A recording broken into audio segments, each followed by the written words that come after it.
बिस्मिल्लाहिर्रहमानिर्रहीम। अस्सलाम वालेकुम नाज़रीन। आज मैं आपके लिए आलू की क्रिस्पी फ्राइज़ की रेसिपी लाई हूँ कि किस तरह से आप लोग आलू की चिप्स घर पर एक नए अंदाज में तैयार कर सकते हो। और ये रेसिपी आपको बहुत ज़्यादा पसंद आने वाली है नाज़रीन। ये जो फ्राइज़ होती हैं ये बनकर बाहर से बहुत ही ज़्यादा क्रिस्पी और अंदर से उतनी ही ज़्यादा सॉफ्ट तैयार होती हैं। तो आप लाजमी इस रेसिपी को ट्राई कीजिएगा और मुझे बताइएगा कि आपको ये रेसिपी कैसी लगी।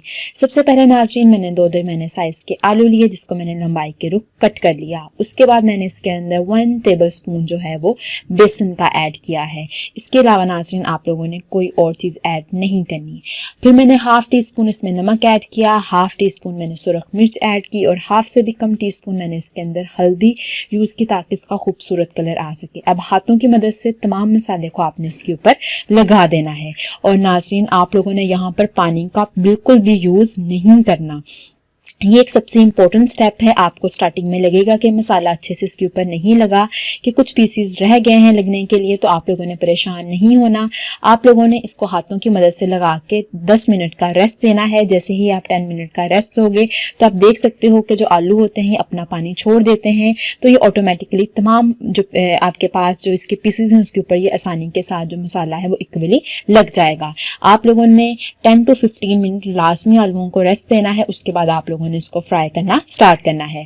अब नाज़रीन जो आपका ऑयल है वो गर्म होना चाहिए। जैसे ही आपके पास ऑयल गर्म होगा आप लोग 1 बाय 1 करके इसके अंदर जो है वो फ्राइज को डालना स्टार्ट कर दोगे। जैसे ही नाज़रीन देखो आप लोग देख रहे हो कि मैंने फ्राइज को ऐड किया है, इसके ऊपर अच्छे खासे बबल्स बन गए हैं और मेरे पास जो ऑयल है वो अच्छा खासा गर्म है और आपका भी जो ऑयल है वो इतना ही गर्म होना चाहिए।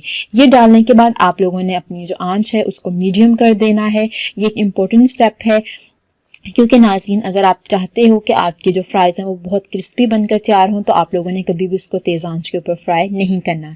डालते हुए जो आपके पास फ्लेम है वो हाई होनी चाहिए, लेकिन फिर आप लोगों ने जैसे इसके अंदर फ्राइज़ को डाल देना है, आपने चम्मच की मदद से उसको थोड़ा सा फैला लेना है और उसके बाद आप लोगों ने जो आंच है उसको मीडियम कर लेना है। और इसके बाद नाज़रीन आप देखोगे कि ये बहुत ही ज़्यादा क्रिस्पी फ्राइज़ बनकर आपके पास तैयार होंगी। नाज़रीन इसके अंदर मैंने कोई कॉर्नफ्लावर का यूज़ नहीं किया, जस्ट 1 टेबलस्पून बेसन डाला है और आप लोगों की बहुत ही क्रिस्पी जो फ्राइज़ है वो बनकर तैयार होने वाली हैं।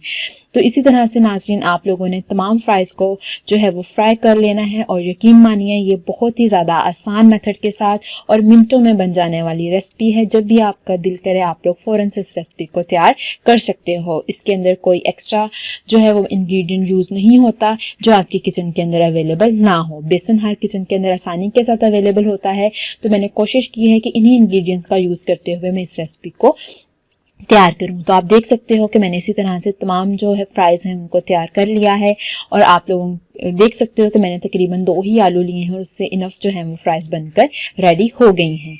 इसी तरह से मैंने तमाम फ्राइज़ को रेडी कर लिया है। अब मैं इसको डिश आउट कर रही हूँ और नाज़रीन अब आप देख सकते हो कि इतनी ज़्यादा क्रिस्पी जो आपके पास क्रंची फ्राइज़ है वो बनकर तैयार हुई हैं। आप लाजमी इस रेसिपी को ट्राई कीजिएगा और मुझे लाजमी कमेंट बॉक्स में बताइएगा कि आपकी ये फ्राइज़ बनकर कैसी तैयार हुई हैं। और नाज़रीन अगर आपको मेरी ये वीडियो पसंद आई है तो काइंडली इसे लाइक भी कीजिएगा, शेयर भी कीजिएगा और मेरे चैनल को सब्सक्राइब भी कीजिएगा। और नाज़रीन हमारे चैनल की यही कोशिश होती है कि आप लोगों को आसान तरीके से रेसिपीज़ बनाना सिखाई जाएँ ताकि वो आपके लिए अफोर्डेबल भी हों और आप आसानी के साथ जो है उन रेसिपीज़ को अपने घर पर ट्राई कर सको। और लाजमी इस रेसिपी को ट्राई कीजिएगा और मुझे लाजमी बताइएगा कि आपके ये फ्राइज़ बनकर कैसी तैयार हुई हैं।